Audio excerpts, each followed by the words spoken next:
A man wakes up in an unknown dark room and hears a voice calling him by his name, Vladimir Ognev. The man is disoriented and doesn't understand where he is. However, he remembers that he is the head of the research department of the Japanese branch of the organization. He is there because a war is starting, and soon everyone will die. The voice offers to prevent this and asks him to talk about himself. Vladimir was born in the USSR, but in 1994, when the war in Chechnya began, his parents emigrated to the USA. The Ognev family first lived in Oklahoma, then in California. Vladimir studied at Berkeley, where he became a specialist in social psychology and studied the influence of religion and belief on a person. Memories take the man back to a lecture hall, where he talks about how the entire history of humanity is a history of faith. Since ancient times, religions have constantly been evolving, becoming more complex. Believers have come a long way from believing in nature spirits to the concept of a single god. Nowadays, science has become a religion, as people believe that scientists will explain everything happening around them. Vladimir is listened to with great attention, and in the front row sits his fiancée Anna, who can't take her eyes off the scientist. The speaker is only interrupted once when an unknown man enters the hall, and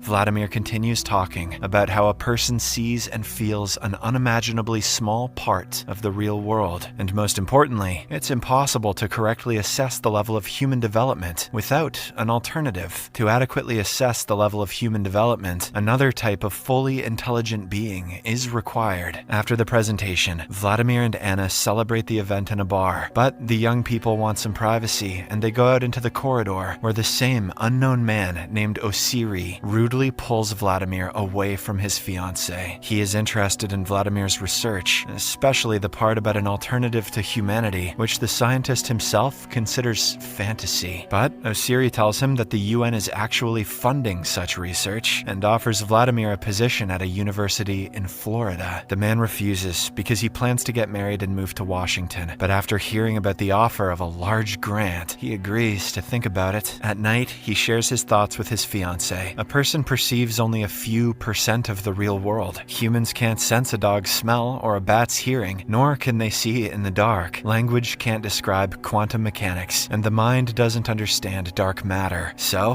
why are people so confident about their understanding of the world? Adequate self-assessment is the only salvation from the next world war. Anna agrees to go anywhere with him, just to be together. Vladimir finds himself again in the dark corridor, alone with the voice, confessing that he would give anything to change the past and be with Anna again. He remembers his work in Florida. He was immediately given statistics and a group to study. The experiment involved 3 groups of subjects. The first was told that aliens exist, but that there is no evidence. The second was told that aliens exist, they are far away, and the evidence is indirect. And the third group was told that aliens are here on Earth. The evidence was very convincing and stated that contact occurred 50 years ago. During the Cold War, 4 ships suddenly appeared in the sky over Florida, Leningrad, Tokyo, and Melbourne. The fate of humanity changed, and the war was averted. The peace became a gift from unknown forces. Vladimir studies the subject's reactions to this knowledge, realizing it's all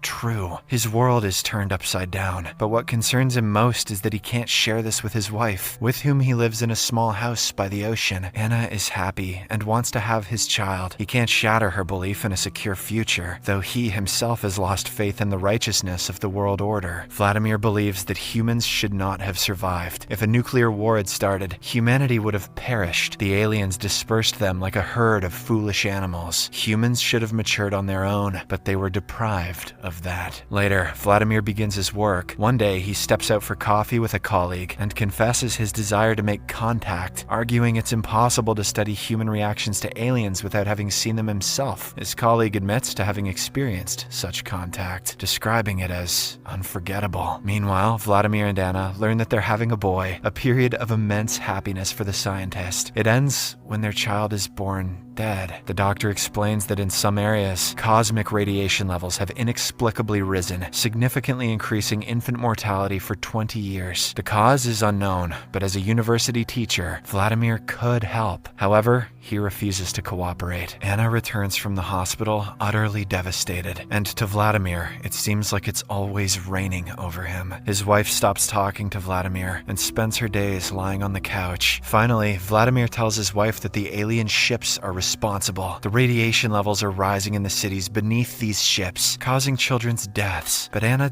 doesn't believe him. The day comes when Vladimir directly asks his boss to include him in the contactor group, threatening to leave the organization otherwise. After this conversation, he goes to the ocean, attempting to stop his life, but inexplicably survives and rushes home, where he finds his wife in a bloody bathtub and saves her life. He never sees her again as she flies to her parents. The leadership informs him that his request for contact has been granted. In Tokyo, he's appointed head of a special, well-funded group and departs. The day of contact arrives. Vladimir meets those who have been honored: the UN Secretary, the US President's advisor, members of state departments from various countries, and even a French scientist, a Nobel laureate. The group enters a hall where people lay on the floor in special warm sleeping bags, discussing the questions that they'll ask the aliens. The temperature in the room starts to drop, and soon, a voice in their heads asks what humans have done since the last session when they shared some technologies. The UN representative assures that Israel started desalination production as the aliens warned that they couldn't hold back global warming any longer. The ongoing military conflicts concern them, which Earth's leadership promised to end, and if they can't do it themselves, they should simply ask for help. The French request permission to fly to Mars in 2030, but they are denied, with the statement that humanity is not yet ready. Hearing this, Vladimir reminds them of the omnipotence paradox. Can God create a stone that he himself cannot lift? If the aliens can change the climate and end wars, why don't they do it? After the meeting, Vladimir is introduced to Michael, a special services agent, who realizes that Vladimir has now decided to study the aliens themselves, not just human reactions to them. Later, the scientist closely observes an anthill and requests additional funding and devices that simulate the evolution of insect social behavior. He's unsure if people really see the alien ships or just their avatars. There's been no new data about the aliens for 50 years, and there's no guarantee their behavior will remain the same. It's known that this is an alternative form of life to humans. What if it's a collective mind? Therefore, it's necessary to model a form with a unified mind, but without individual personalities. This will help to assess the morality and goals of the aliens. Vladimir begins developing a hypothesis and realizes that the alien mind is millions of years ahead of the human mind. It's impossible to understand them. To the aliens, humans are like monkeys throwing stones at a nuclear reactor. Later, while talking with friends, he speculates that humanity awaits the same fate, and the aliens see in them not ants, but themselves. However, humans seem to be fixated on individuality. The aliens have likely abandoned individuality, leaving behind mental problems. But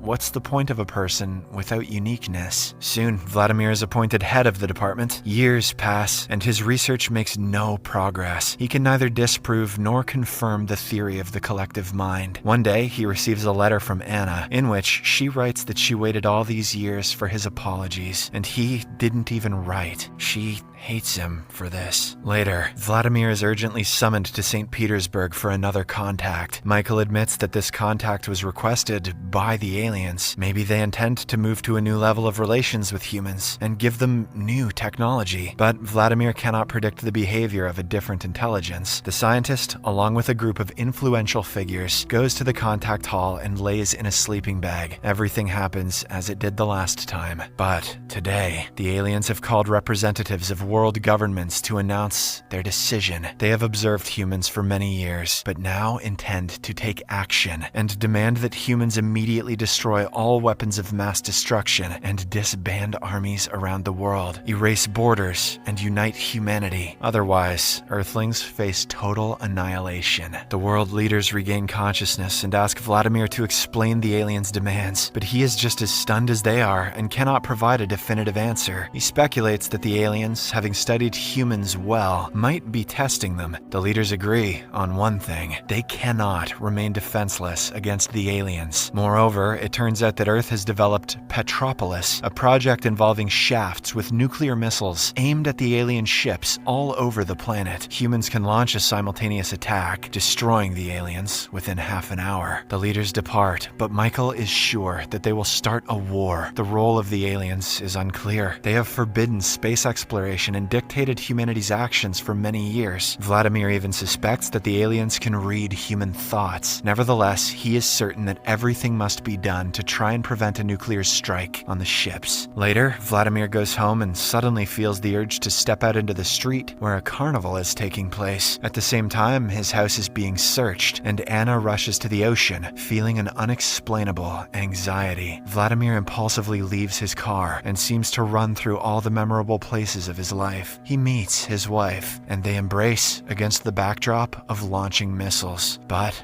all of this turns out to be just his dream. The next minute, two strong men get into the car and inject him. Vladimir wakes up in a dark room where Michael rushes in, having learned that the aliens had already contacted the scientist 10 years ago when he tried to end his life in the ocean. For some reason, they helped him then. He returned home and managed to save Anna, although she didn't appreciate it. In the water, Vladimir saw his living, grown son, radiating the same warmth he later felt during contact. Michael asks the scientist to directly appeal to the aliens to save the world, but Vladimir can't do it. He doesn't know how. Disappointed, Michael shoots himself in the head. The planet then perishes in cataclysms, but Vladimir still receives his reward. He suddenly finds himself in a completely empty St. Petersburg, where his wife and son meet him.